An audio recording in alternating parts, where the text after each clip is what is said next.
I still 10 years later am not on the best of terms with my family as much as I would like to think that at some point they'll come around. It's been, you know, at this point 15 years now.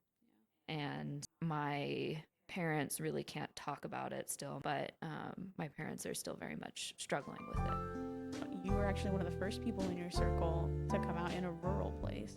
Yes. What was that like? Very lonely, very isolating. Um, I came out in like 2011 before social media was quite as big as it is today. A lot of those interactions were very face to face. So I don't doubt that there were people who came out before me, but I didn't know them. I knew exactly one that I could point to. And unfortunately, she came out of the closet and then immediately moved to Japan Yeah, wow. because don't ask, don't tell was a thing, and her Mm-hmm. girlfriend was in the military. The only reason that she came out was so that her parents would understand why she was moving to Japan with this person. Mm-hmm. Um, and I remember just like that realization of this is not something that I'm afraid of because it took so long for me to come out to myself. Growing up in high control religion, I grew up Southern Baptist, Mm-hmm. which was really kind of borderline fundamentalist in a lot of ways. We weren't fundamentalists ourselves, but we certainly had people in our social circles who were very fundamentalist with the like ankle length jeans and the guys have to wear khakis and girls aren't cutting their hair where they keep their hair covered in church and that kind of thing. So we certainly influenced a lot by that. We weren't practicing that ourselves, but um, surrounded by that kind of high control religion, it took a long time for me to come out to myself. And it was so vocally um, degraded being homosexual, like listening to conversations that my parents would have, or they watched Fox News all the time, and I have everything awful to say about being homosexual, especially in the '90s when I grew up. Um, but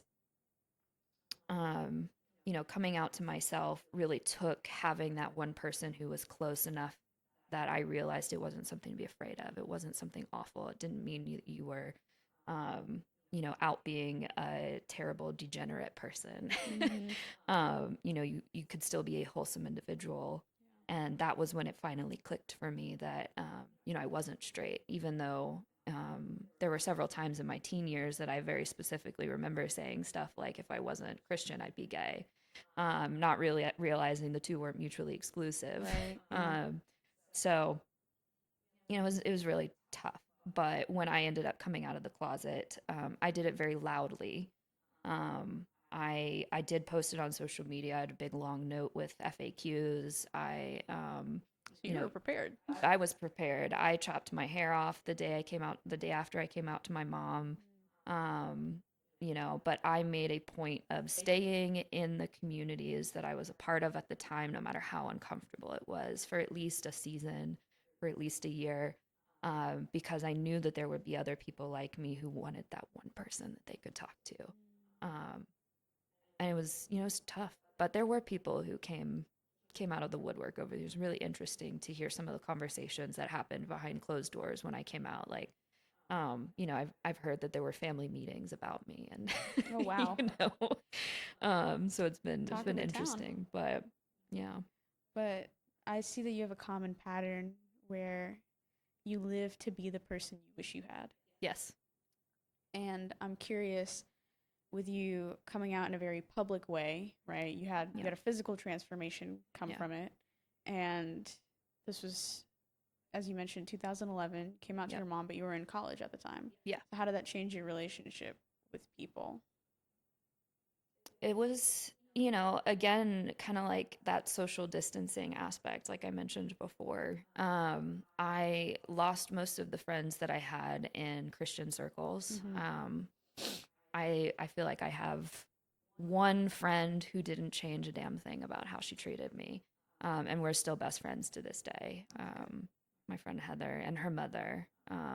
They've always been supportive of me, no matter what my life looks like.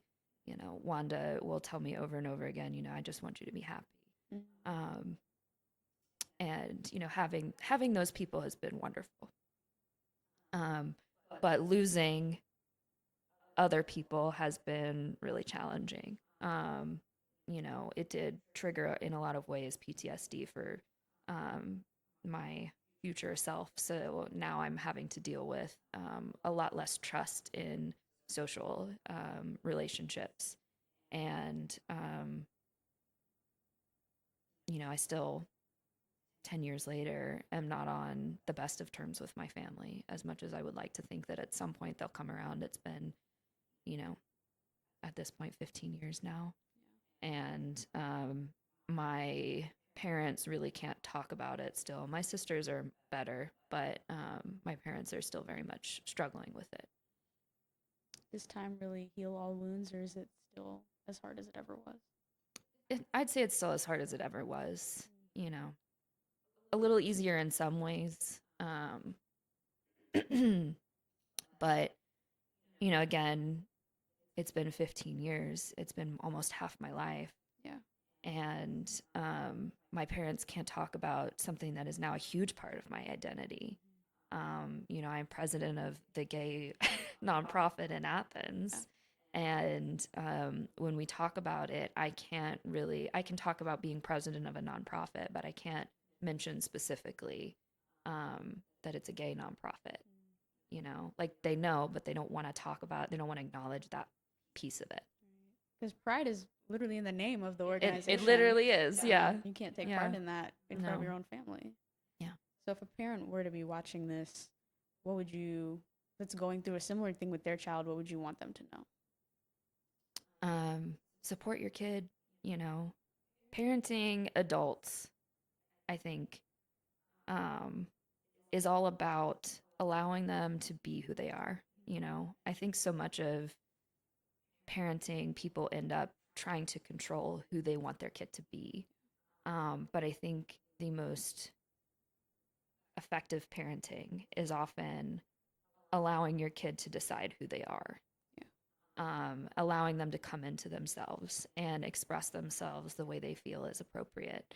And, you can voice your concerns, but at the end of the day, it's your kid's decision, it's your kid's life, it's your kid's personality. And if you sit there and you nitpick and you try to control who they are, you're just going to push them away.